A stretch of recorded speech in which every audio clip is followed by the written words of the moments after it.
By the winter of 1891, the freight trace east of the Bitterroots had become a graveyard of snow. It had swallowed so many lives that men no longer bothered to count. They simply waited for the spring thaw to collect the bodies. Pierce Halbrook, a 38-year-old freighter, had no illusions about that brutal reality as he coaxed his battered wagon across the exposed ridge. 5 days had passed since he left the ruined silver camp at Garnet Basin, leaving behind the frozen grave of a wife he had sold everything to save, only to fail. His worldly possessions now amounted to an old horse named Brim, a shredded oil tarp, and a rotting wagon on the verge of collapsing into splinters. His destination, his cousin's ranch in the Southern Valley, lay another 50 miles away. But any hope of survival suddenly withered when the northern sky shifted. It did not darken. It flattened, pressing down on the world like a slab of cold, deathly iron. Brim stopped before Pierce touched the reins. That was the first warning. Not the clouds, not the snow, the horse. The old animal planted his hooves in the frozen grass and lifted his head toward the north. His ears went forward, then flat. Pierce felt the stillness next. The wind did not ease away. It vanished, as if the whole ridge had taken one hard breath and held it. He had lived long enough in mountain country to know what that meant. When winter air went dead still, it was not mercy. It was being pulled somewhere else. Pierce stood on the wagon seat and looked north. The storm wall stretched across the whole horizon, black at the top, gray at the bottom, and under it, snow was already moving sideways along the ground. He had less than 2 hours, maybe less than one. There was no cabin close enough to reach, so he did not whip Brim forward. He climbed down, placed one gloved hand against the horse's neck, and stood still until Brim's breathing slowed. Then Pierce looked at the land around him, the slope, the ridgeline, the old snowdrifts, the black basalt outcrops to the southwest. He was not looking for a roof. He was not looking for trees. He was not looking for fire. He was looking for walls. And after a long moment, he led Brim off the freight trace toward the dark stone bluffs. The first hollow faced too far north. Wind would roll straight into it once the blizzard reached the ridge. The second was deeper, but the opening spread too wide across the front. Too much empty space. Too many places for moving air to reach inside. Pierce kept walking. The third hollow stopped him. It sat low in the basalt bluff, maybe 15 feet across at the mouth, with thick black walls curving inward beneath a shallow overhang. The stone floor inside was dry. No drifted snow. No cracked shelves above waiting to fall loose in the cold. Most important of all, the opening turned slightly away from the northwestern wind that was coming over the ridge. It was not a cave, barely more than a wound in the rock. But Pierce looked at it and saw something different. 3 walls already built. For the first time since the sky had changed color, he felt the smallest shift inside his chest. Not relief, not confidence. Only the hard understanding that he might still have enough to survive if he could build the 4th wall before the storm arrived. Years earlier, before Garnet Basin, before Clara's illness hollowed out his savings one payment at a time, Pierce had worked mountain freight bridges under a repair foreman named Amos Varn.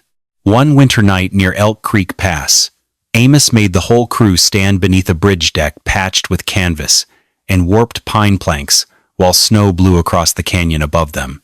The old foreman lit a lantern and held it near a narrow crack between 2 boards.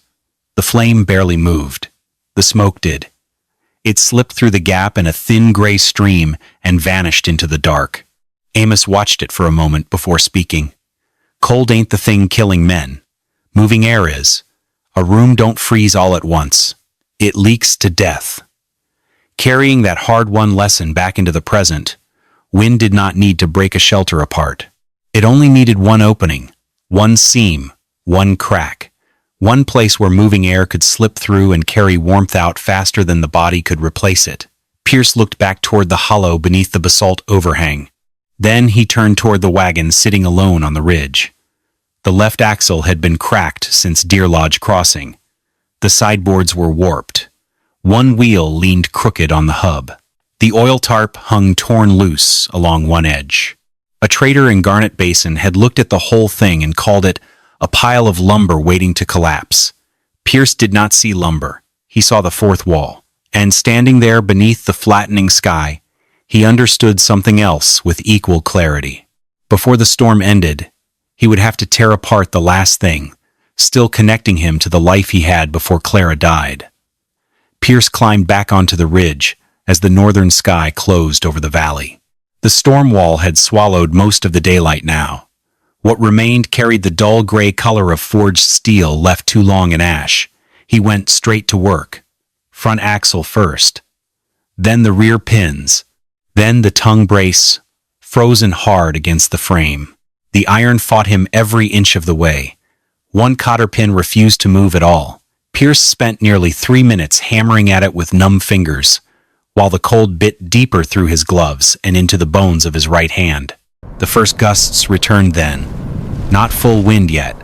Just short bursts of cold air moving across the ridge like the breathing of some enormous animal still gathering strength before the charge. At last the brace snapped loose. The wagon frame dropped flat into the snow with a deep cracking sound that reminded Pierce of old house timber splitting under too much winter weight. Then he tied the rawhide rope across his shoulders and began to drag. The wagon bed tore across the frozen ground inch by inch. Its broken edge kept biting into crusted snow and buried stone beneath the drifts. More than once the whole load twisted sideways, hard enough to nearly wrench Pierce off his feet. Brim tried pulling beside him at first, but a distant roll of thunder snow sent the old horse jerking backward against the traces in panic. Pierce cut the animal loose before it overturned the entire frame. After that, he dragged the weight alone. The rope carved through his coat and tore skin beneath it. Blood filled the back of his throat each time he coughed into the cold. Behind him, the storm spread wider across the north until it seemed less like weather and more like a second night rising over the mountains.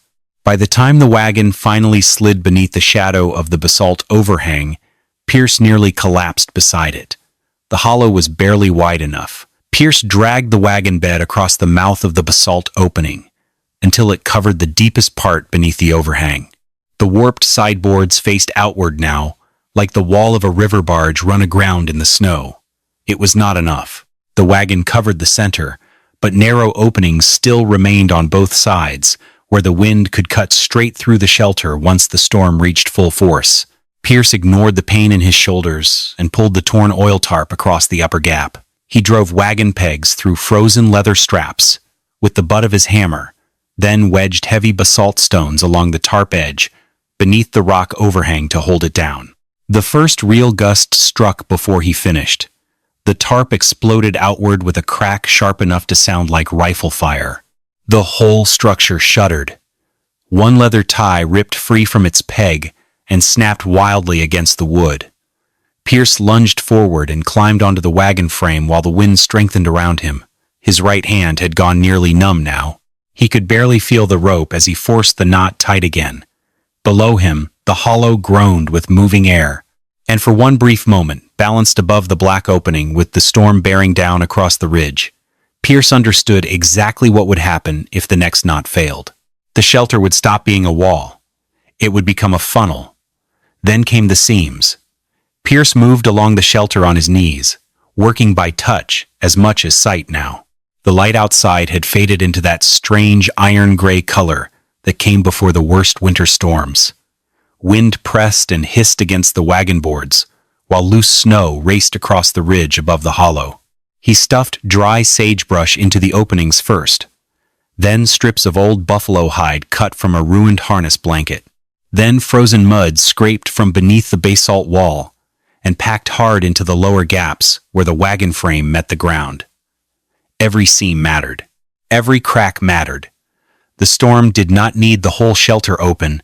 It only needed one place where moving air could slip through and keep moving. A thin draft suddenly sliced across the side of Pierce's neck from beneath the wagon bed. The cold hit like a knife blade. He froze instantly and turned toward it. There, a gap no wider than 2 fingers, where uneven ground dipped beneath the warped wood. That tiny opening was enough. Wind poured through it in a narrow, invisible stream, cold enough to strip heat straight through wool and skin. Pierce dropped to both knees and clawed frozen dirt loose with bare hands. The earth tore skin from his fingertips almost immediately, but he kept digging, packing mud and snow into the seam, the way a mason forced mortar into stone joints before winter freeze. Again, more dirt, more snow crust, more sagebrush. He pressed the mixture flat against the wagon edge until the draft vanished completely. Then he stopped and looked around the hollow. No daylight remained. No moving air touched his face. For the first time since leaving the freight trace, the space inside the basalt walls felt separate from the storm gathering outside. Not warm. Never warm. Still. And kneeling there beside the packed seams with mud freezing against his bleeding hands, Pierce understood something the blizzard had not yet learned. He was no longer trying to build a shelter. He was trying to build a pocket of air the wind could not reach. Pierce forced himself to leave Brim outside until the very last moment. Not out of cold detachment, but out of a harsh survival necessity. The old horse carried heat inside its body. Heat, moisture, breath, weight. In a sealed space, all of it mattered. The storm was close enough now that the ridge above the hollow had started to howl. Pierce grabbed the hanging reins and guided Brim toward the narrow opening left beside the wagon bed. The horse hesitated immediately. Its nostrils widened. Warm breath rolled into the freezing air and heavy white clouds. Another gust slammed across the basalt ridge overhead. Brim panicked. The horse lunged sideways into the wagon frame hard enough to shake the entire shelter. Wood groaned. One leather tie stretched loose with a sharp snapping sound that made Pierce's stomach tighten instantly. He threw both arms around the horse's head before it could strike the frame again. For several long seconds, the hollow became pure chaos. Wind screaming outside, tarp cracking overhead, the wagon trembling against the basalt walls. Brim fighting the dark confined space in blind fear. Then Pierce pressed his forehead against the horse's neck and held there through the shaking. "Easy now," he said quietly. The words came out before he realized where they had come from. Clara used to say them every winter morning, while brushing frost from Brim's mane beside the old stable fence outside Garnet Basin. Easy now. The memory passed through him and disappeared just as quickly as it came. Gradually, the horse stopped fighting. Its breathing slowed. The trembling eased beneath Pierce's hands. Only then did he guide Brim fully into the hollow. Afterward, Pierce sealed the last opening, a saddle blanket across the lower gap. Sagebrush packed into the corners. Snow crust pressed hard into the seams until the edges disappeared into white. When he finally stepped back inside the cramped darkness beneath the basalt overhang, the shelter had become complete for the first time. Not strong, not comfortable, but closed.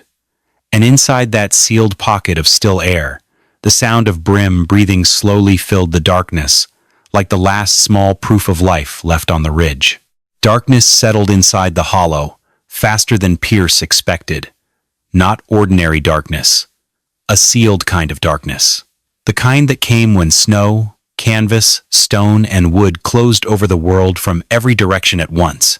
The smells inside the shelter thickened together in the cramped air. Cold basalt, horse sweat, wet leather, frozen mud packed into the seams by bleeding hands.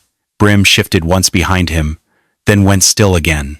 Warm breath rolled slowly through the hollow and faded into the black. Pierce lowered himself against the stone wall beneath the overhang. For the first time since spotting the storm on the northern horizon, he could no longer see even the smallest piece of sky. There was no loose knot left to tighten, no seam left to pack, no board left to move into place. The shelter was complete now, and that meant the work belonged to the blizzard. Outside, the first deep impact of wind rolled across the ridge like distant thunder moving underground. Pierce closed his eyes for a moment. Not in fear, not in prayer, only in exhaustion, because somewhere beneath the weight of the coming storm, he realized something he had not felt in months. After Clara's death, every day had become another attempt to hold together a life already coming apart piece by piece. But here beneath the basalt ridge, with the fourth wall sealed against the mountain wind, There remained only one thing left to protect until morning: himself.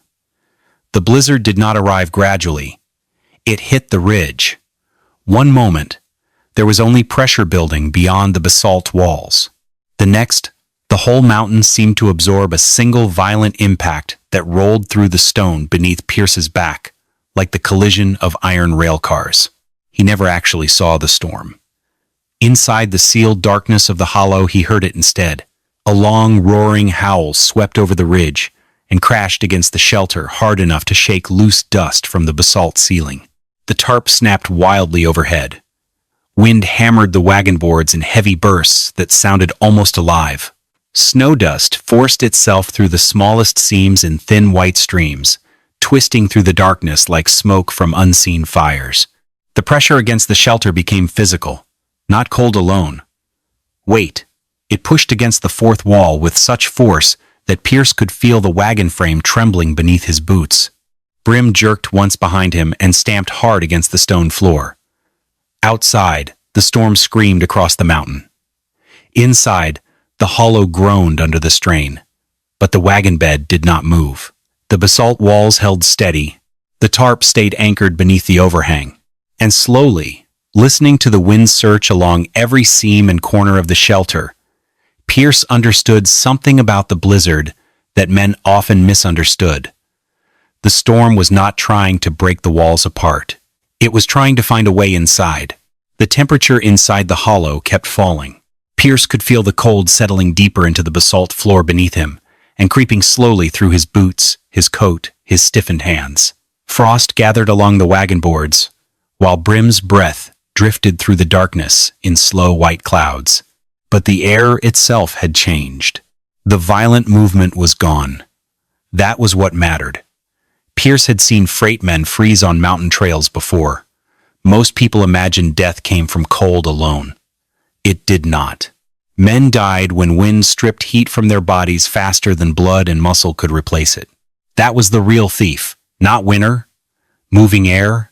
Now the blizzard still screamed somewhere beyond the buried seams of the shelter, but it no longer flowed through the hollow searching for skin and breath to carry away. The packed cracks held tight beneath the weight of snow and stone. The pocket of trapped air remained still around them, and slowly, sitting there beside the warmth coming off Brim's body, Pierce realized Amos Varn had been right all those years earlier beneath the freight bridge. A shelter did not survive because it stayed warm. It survived because the wind could no longer move through it. The longest part of the night began after the initial impact passed, not because the storm weakened, because it kept changing. A shrieking gust whipped across the ridge, blowing out one of the upper seams above the tarp with the sharp crack of snapping leather. Freezing air instantly poured through the gap. Pierce climbed onto the wagon frame in pitch darkness, feeling for the loose strap with fingers gone nearly stiff from the cold. The knot slipped twice before he forced it tight again. Below him, Brim panicked as another thunderous gust rolled over the mountain. The horse kicked hard against the wagon bed. The entire shelter lurched. A ribbon of snow dust suddenly swept across the floor, a thin white stream of ice cold enough to burn exposed skin. Pierce dropped back down, tracking the draft through the dark by feel alone. He located the leak near the bottom edge of the frame and shoved packed snow into it first, then frozen mud. Then scraps of old buffalo hide, forcing them deep into the crack like oakum caulked between ship planks. Outside, the blizzard kept hammering the ridge. But slowly, something strange began to happen. Instead of slicing through the seams, the wind battering the rock face was inadvertently packing ice and powder snow into the gaps. Layer by layer, the cracks were sealing themselves shut. At one point, the hollow shook so violently that Pierce wrapped both arms around Brim's head, pulling the trembling horse tight against his chest, while the wind shrieked savagely through the darkness. Then the terrifying moment passed. The space beneath the rock settled into stillness, leaving only the steady rhythm of their breathing. Hours passed beneath the basalt overhang. Pierce could no longer measure time by anything but sound. Little by little, the storm began to change. The endless roaring outside had dulled around the edges. The force of the wind battering the shelter weakened. The tarp no longer snapped so violently overhead. The massive drifts piling up outside had risen, swallowing nearly the entire wall of the wagon bed. What should have buried Pierce had instead become his shield. The immense weight of the packed snow formed a formidable barrier, completely choking off the freezing drafts. The storm had essentially sealed the space into a thermal cocoon. The sounds of the blizzard grew strange and distant, muffled beneath the heavy snowpack. The hollow no longer felt exposed on the mountainside. It felt buried deep within the earth, and somewhere in that pitch-black stillness, beside the steady warmth of Brim's breathing, Pierce grasped the final truth about the shelter he had built. He had not defeated the storm. He had simply reshaped his world so that the storm was forced to slide around him instead of slicing through him. Pierce did not know how long he had slept. Time inside the buried hollow no longer moved in hours, only in breathing, in cold, in silence. He woke slowly to the sound of Brim shifting somewhere beside him in the darkness, and to the absence of the storm. Not complete silence. The mountain still creaked now and then beneath the weight of snow. Wind still moved faintly somewhere far above the ridge. But the great roaring violence was gone. It sounded like the world after something enormous had already passed through it. Pierce sat up carefully and reached out through the black.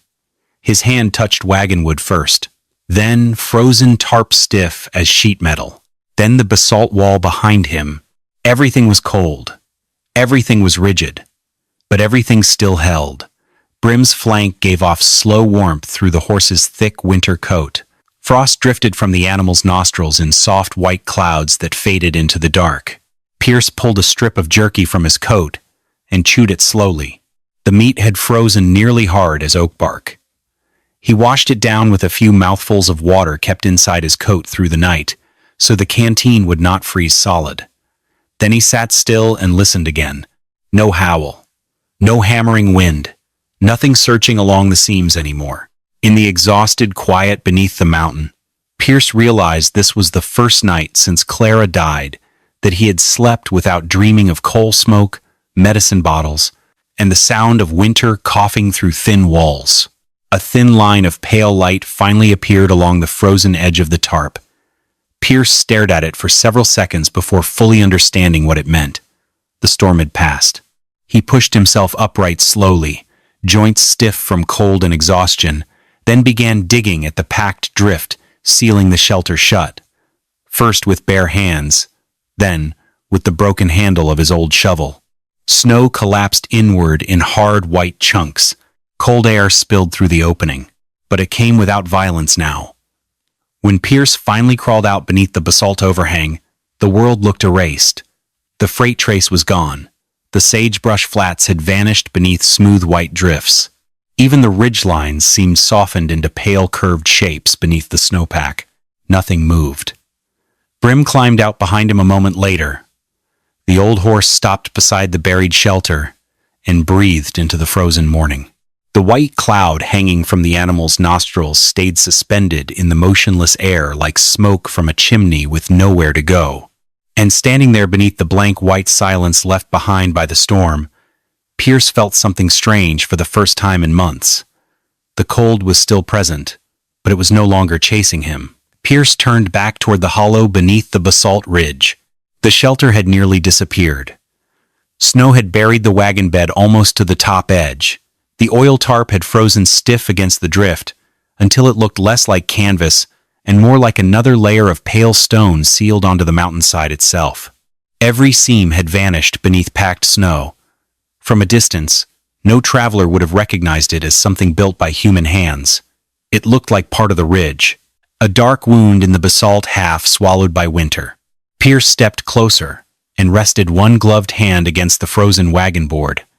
The wood felt solid beneath the ice. He remembered Eli Mercer laughing beside the freight yard in Garnet Basin and calling the wagon nothing but firewood waiting to collapse. He remembered Clara sitting on the same wagon seat during the last autumn before her sickness worsened, wrapped in a wool blanket against the evening cold, while Brim pulled them slowly through falling leaves outside town.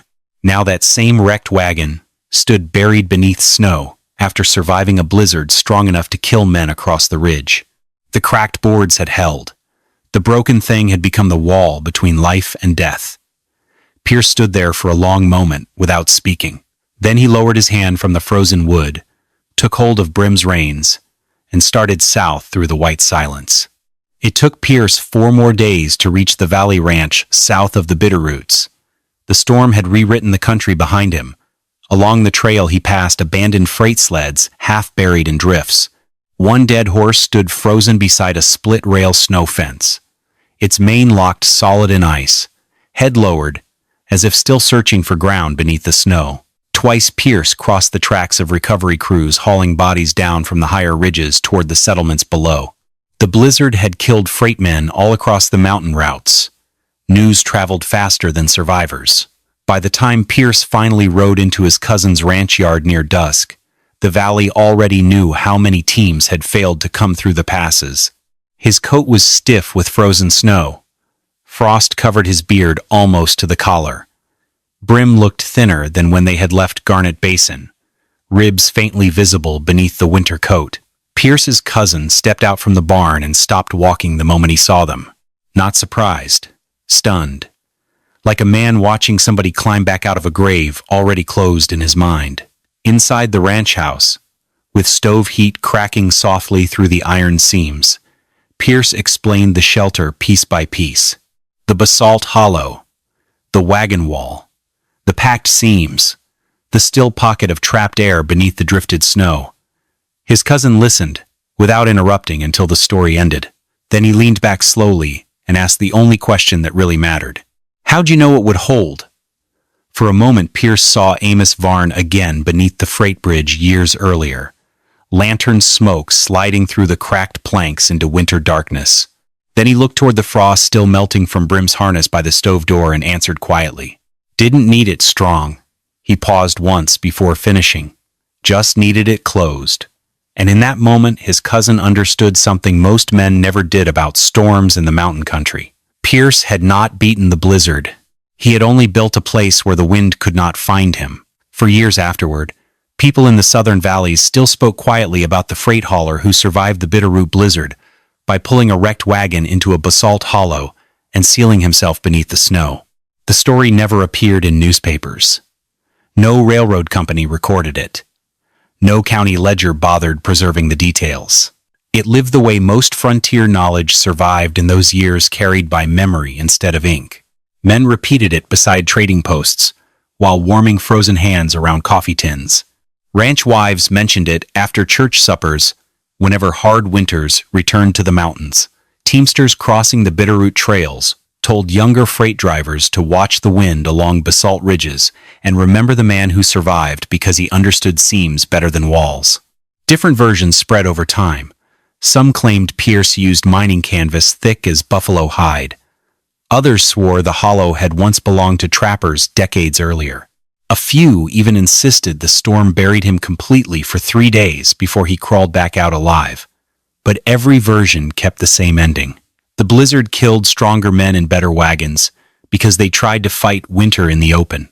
Pierce Halbrook survived because he found stillness where the wind could not follow.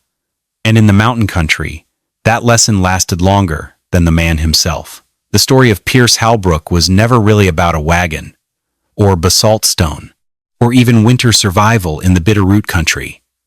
It was about what remained after a life had already started coming apart. An axle cracked under too much weight, a tarp torn loose by weather. Savings drained away one payment at a time beside a sickbed that medicine could not save. Most men on the frontier understood broken things. What they feared was the moment when too many broken pieces failed at once. Pierce understood something simpler than strength. When the storm arrived, he did not waste time wishing for better lumber or thicker walls or another life entirely. He pulled what remained into place. He sealed the seams one by one. And inside that rough shelter beneath the basalt ridge, he built a pocket of stillness, large enough to keep life alive until morning. That was all. The blizzard did not care whether the walls were beautiful. It did not care whether the wagon had once been worth money or whether the tarp had already begun tearing apart before the storm even started. The mountain only asked one question: can the wind get in? And that night, beneath the buried ridge, it could not. Which was why the blizzard never truly found him. Because not every survivor defeats winter. Some men simply manage to build 4 walls strong enough for the storm to pass around them instead of through them.